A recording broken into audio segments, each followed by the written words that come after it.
Imaginez un instant, un enfant, arraché à son innocence, transformé en machine de guerre. Puis, le silence assourdissant de la paix. Comment peut-on retrouver son humanité quand on a appris à la détruire?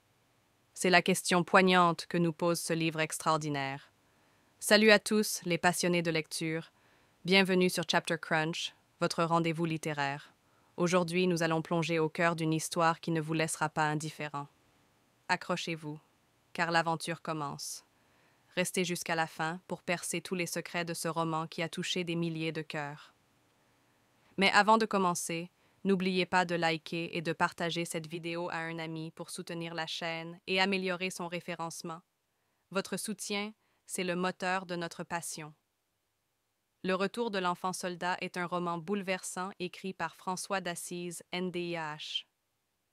Il nous plonge dans l'histoire de Langa, un adolescent de 16 ans, qui a passé une partie de son enfance à être un enfant soldat dans un pays d'Afrique en proie à la guerre civile. Après des années de conflits, la paix est enfin déclarée et Langa, désormais un jeune homme aguerri, revient dans son village natal, un lieu qu'il ne reconnaît plus. Le village a été ravagé par la guerre et ses habitants ont été décimés ou ont fui. C'est dans ce contexte de désolation que Langa va tenter de se reconstruire et de retrouver une place dans la société, un combat bien plus difficile que celui qu'il a mené sur le champ de bataille. Le cœur du roman est le thème du traumatisme post-guerre et de la reconstruction. Langa n'est plus l'enfant innocent qui a quitté son village. Il est hanté par les souvenirs de la violence qu'il a subie et commise. Le roman explore la difficulté de se réinsérer dans une société qui a peur de lui, qui le voit comme un monstre. L'auteur, à travers le personnage de Langa, met en lumière le combat intérieur de ces jeunes, leur lutte pour effacer le passé et reconstruire un avenir. Il aborde également la question de la mémoire collective. Comment une communauté peut-elle se reconstruire après une guerre? Et comment peut-elle pardonner à ceux qui ont fait partie de ce conflit? Langa, c'est le personnage central. Au début du roman, il est un jeune homme rempli de colère et de désespoir.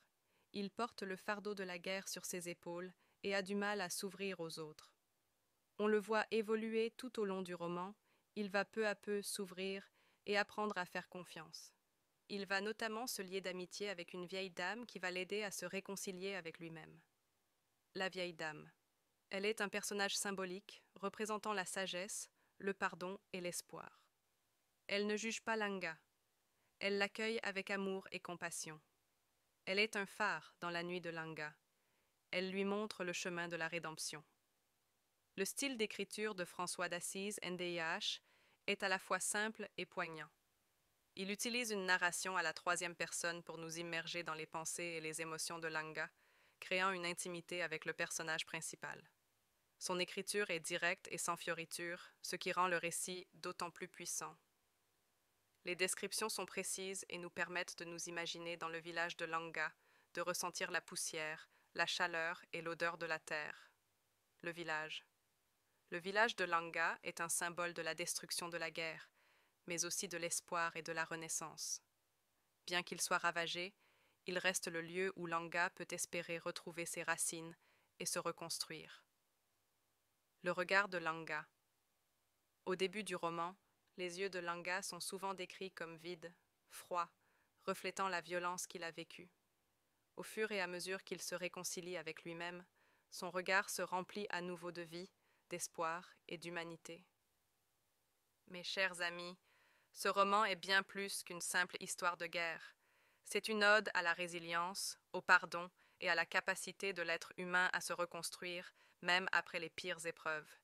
Il nous rappelle que l'innocence perdue peut être retrouvée, que le passé ne doit pas dicter l'avenir et que l'espoir est toujours possible, même dans les moments les plus sombres. C'est un message d'une force incroyable qui nous invite à plus de compassion et de compréhension. J'espère que cette vidéo vous a donné envie de découvrir le retour de l'enfant soldat par vous-même. N'oubliez pas, un livre est une porte qui s'ouvre sur un monde nouveau. Si vous avez aimé cette vidéo et que vous voulez découvrir d'autres chefs-d'œuvre de la littérature, abonnez-vous à la chaîne Chapter Crunch et activez la petite cloche pour ne rien rater. Dites-moi en commentaire quel est votre passage préféré de ce livre ou quel roman vous aimeriez que je décrypte pour vous la prochaine fois. À très vite pour de nouvelles aventures littéraires.